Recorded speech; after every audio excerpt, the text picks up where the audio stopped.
प्यारी साध संगत जी, सभी को प्यार भरी राधा स्वामी जी।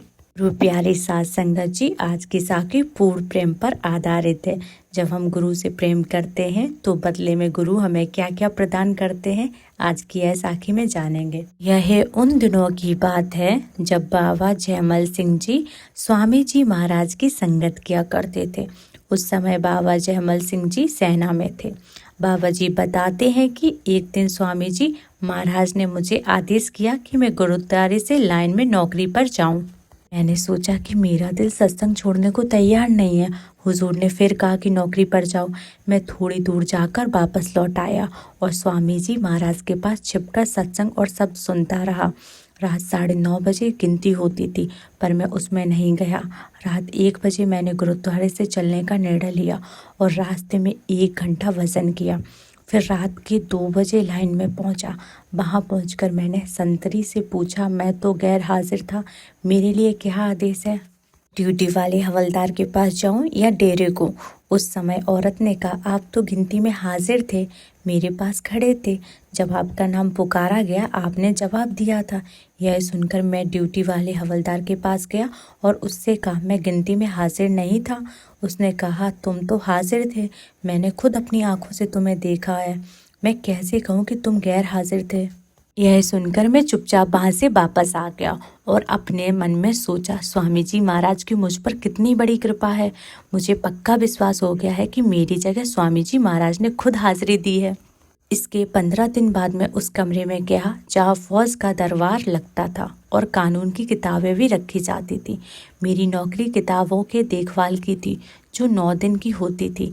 मैंने एक आदमी से कहा, भाई मेरी जगह तुम ये काम कर लो, मैं 9 दिन स्वामी जी महाराज के सत्संग में रहूँगा। फिर मैंने हुजूर स्वामी जी महाराज से अर्ज की, मैं 9 दिन की छुट्टी लेकर आपके सत्संग में आया हूँ।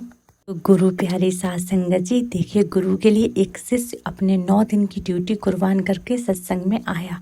उसने स्वामी जी महाराज के चरणों में रहने का निश्चय किया। स्वामी जी महाराज ने कहा, ठीक है रहो।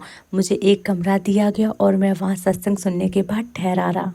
वे दिन जब मैं वापस अपनी ड्यूटी पर गया तो उस आदमी से पूछा जिसने मेरा काम को संभाला था, किताबें कहाँ हैं, मुझे चार्ज दूसरे को देना है। उसने कहा, आप खुद ही तो 8 बजे किताबें रख कर गए थे, कैसे भूल गए? आप 8 दिन तक खुद ही किताबें रखते थे और ले जाते थे। मैंने आपको रोज यही करते देखा और साथ ही आपने मुझसे कहा था कि मेरी जगह काम कर लेना। मैंने हैरानी से कहा, मैं तो आज ही वापस आया हूँ। उस आदमी ने जवाब दिया, मैंने आपको रोज़ यहीं देखा है। फिर मैं चुपचाप लाइन में चला गया और हवलदार से कहा, मैं हाजिर हो गया हूँ।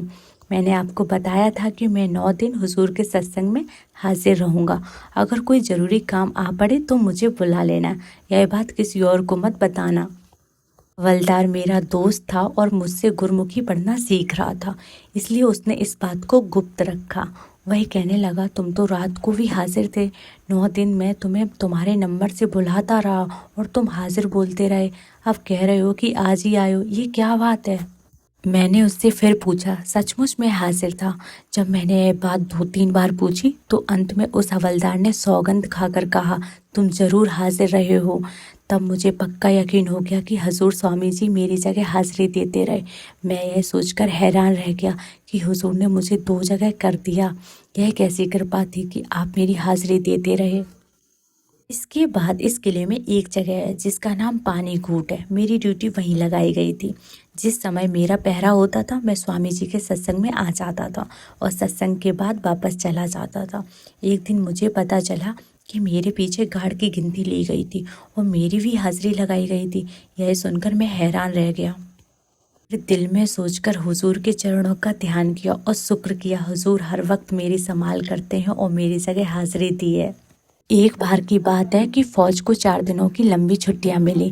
मैंने सोचा कि इन 4 दिनों में मेरा कोई सरकारी काम नहीं है तो क्यों ना अपनी कोठरी में बैठकर भजन करूं।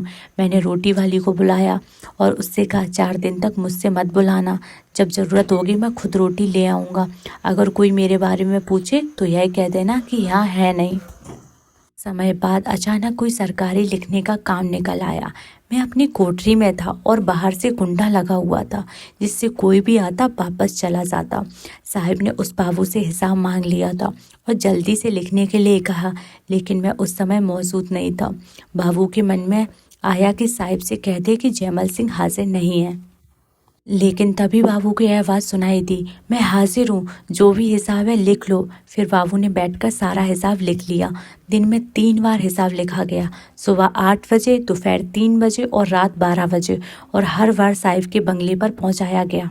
मैं तो उन 4 दिनों तक अपनी कोठरी में ही भजन में लीन था। मुझे इस काम के बारे में कुछ भी खबर नहीं थी। मैं सिर्फ सुबह 4 बजे और रात 10 बजे अपनी ज़रूरी हाजत के लिए कोठरी से बाहर निकलता था।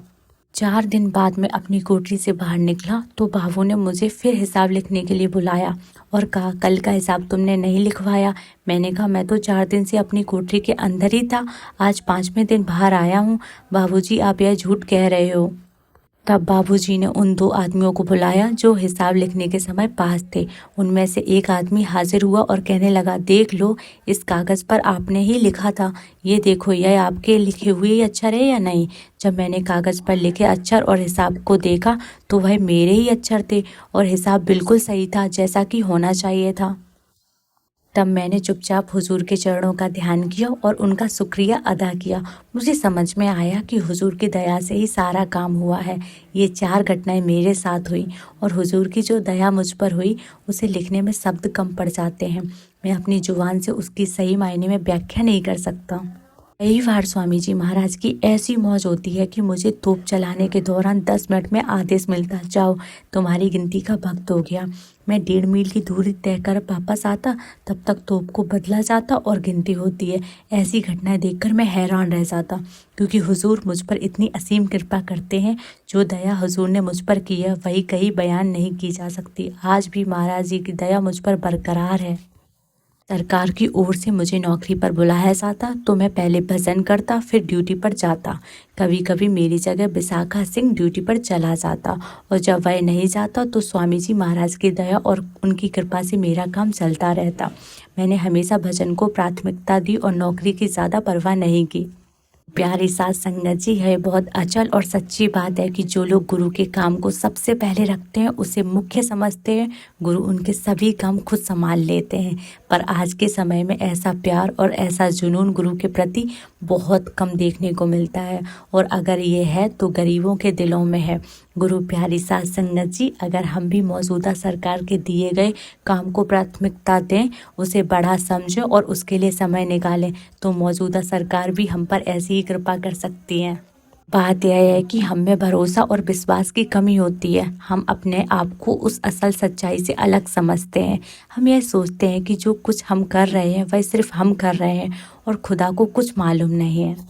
जैसा कि हम सुनते और पढ़ते हैं, उससे समझ में आता है कि एक शिष्य का अपने गुरु में कैसा प्यार होना चाहिए। जयमल सिंह महाराज ने स्वामी जी महाराज की इतनी भक्ति की, उन्होंने गुरु को सबसे बड़ा माना, अपनी नौकरी को बाद में रखा। कभी ऐसा नहीं सोचा अगर मैं ड्यूटी पर हाजिर नहीं हुआ तो मेरी नौकरी चली जाएगी। उन्होंने सिर्फ और सिर्फ गुरु की तरफ ध्यान दिया, गुरु को महान समझा और भक्ति को मुख्य माना। तो आइए गुरु प्यारी साथ संगत जी, हमें जो भी नाम की दौलत हमें उस अकाल पुरुष वाहे गुरु ने दी है, उसे दिन रात अपने जीवन में लेकर आएं, उसे अमल में लाएं।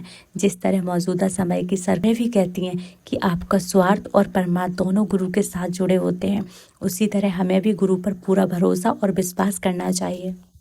आज की साखी आपको पसंद आई है तो हमारे चैनल को सब्सक्राइब करें और नोटिफिकेशन बटन को भी दबा दें, जिससे आप ऐसी साखियाँ सुनते रहें।